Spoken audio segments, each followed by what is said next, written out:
ये कहानी सीतापुर गांव की है, जहां सभी लोग खुशी खुशी रह रहे थे। तभी अचानक पूरे देश में कोरोना वायरस की बीमारी फैलती है। सीतापुर गांव में भी कोरोना नामक बीमारी फैल जाती है। बंटी बाहर खेलने जा रहा था, इधर बंटी की माँ चिल्लाने लगती है, बेटा कहाँ जा रहे हो? बाहर मत जाओ, पूरा गांव लॉकडाउन है। अरे माँ, कुछ नहीं होगा, ये कोरोना वायरस यहाँ नहीं आएगा और हमें कुछ नहीं होगा। बेटा फिर भी घर के बाहर मत जाओ। बंटी जिद करता हुआ बाहर खेलने निकल जाता है। इधर शुक्ला जी भी घर आ रहे थे। आप कहाँ गए थे?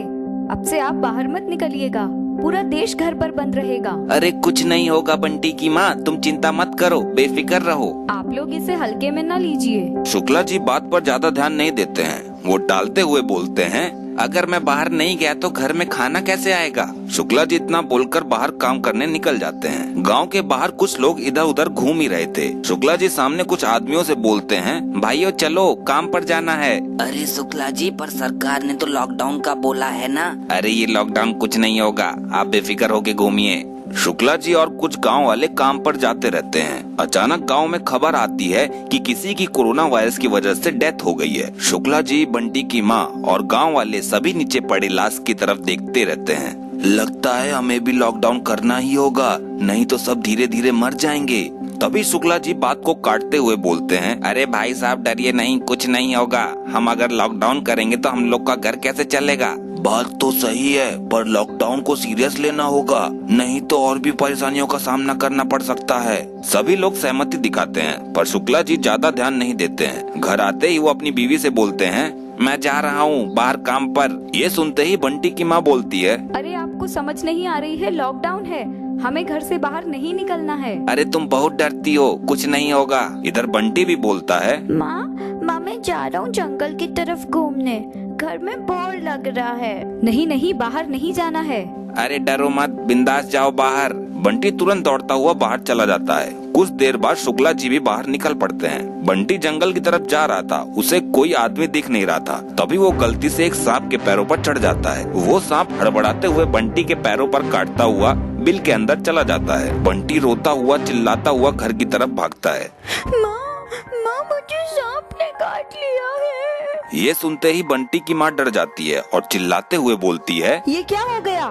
कोई है? जल्दी आओ, इसे बचाओ। बंटी की माँ बंटी को लेकर बाहर गांव की तरफ किसी को ढूंढती है, पर कोई नजर नहीं आ रहा था। वो चिल्लाती रहती है, पर सब लोग घर में घुसे रहते हैं। मैंने कहा था तुझे बाहर नहीं जाने। अब तेरे पिताजी भी काम पर चले गए हैं, अब क्या होगा? बंटी की माँ बंटी को लेकर गांव के बीचों बीच रोती रहती है। गांव के डॉक्टर भी बाहर काम पर गए हुए थे। रास्ते में एक बाबा गुजर रहे थे। वो रोते हुए बंटी की माँ और बंटी को देखकर रुकते हैं और उनसे बोलते हैं, क्या हुआ बेटी, क्यों रो रही हो? बाबा, मेरे बेटे को सांप ने काट लिया है। मैंने उससे बोला था बाहर नहीं जाने, पर ये जंगल चला गया और सांप ने काट लिया। इधर सारा गांव भी बंद है और डॉक्टर भी बाहर चले गए हैं। इसके पिताजी भी मेरे मना करने पर काम पर चले गए। अब मैं क्या करूं? तुम चिंता मत करो, मैं कुछ करता हूँ। बाबा अपने थैले से रुद्राक्ष निकालते हैं और बंटी के पैरों पर रखते हैं जहाँ सांप ने काटा था। ओम चामुंडाय नमः मंत्र पढ़ते ही कुछ देर में सांप बिल से निकलता हुआ वहाँ आता है। सभी सांप को डरे हुए देखते रहते हैं। सांप वहाँ आता है और बंटी के पैरों से जहर पीने लगता है और सारा जहर पीकर वहाँ से वापस चला जाता है। बंटी ठीक हो जाता है। माँ, मैं ठीक हो गया हूँ। ये सांप ज्यादा जहरीला नहीं था, इसलिए कुछ नहीं हुआ। बाबा, आपका बहुत बहुत शुक्रिया। अगर आप नहीं होते तो पता नहीं आज मेरे बेटे का क्या होता। उसी वक्त वहाँ काम से लौटते हुए शुक्ला जी आते हैं। अपने परिवार वालों को देखकर वो बोलते हैं, क्या हुआ? आपने मेरी बातों को ध्यान से नहीं सुना, बंटी ने भी नहीं सुना और आज एक बड़ी अनहोनी होने से टल गई। बंटी की माँ सारी बात बताती है। सारी बात सुनकर शुक्ला जी बाबा को हाथ जोड़ते हुए बोलते हैं, मुझे माफ कर दो, मैंने बाहर निकलकर गलती कर दी। मुझे घर पर रहना चाहिए था। अगर आज बाबा नहीं होते तो मेरा बेटा नहीं बच पाता। बाबा आपको बहुत बहुत शुक्रिया। बेटा सब घर पर रहो और सुरक्षित रहो, घर से बाहर कोई ना निकले। ऐसी घटना किसी के साथ भी घट सकती है, बीमारी फैल रही है, घर पर सुरक्षा से रहें और लॉकडाउन का पालन करें। इतना बोलकर बाबा चले जाते हैं। शुक्ला जी अपने परिवार के साथ घर आ जाते हैं और दोबारा लॉकडाउन तक घर से बाहर नहीं निकलते हैं। धन्यवाद।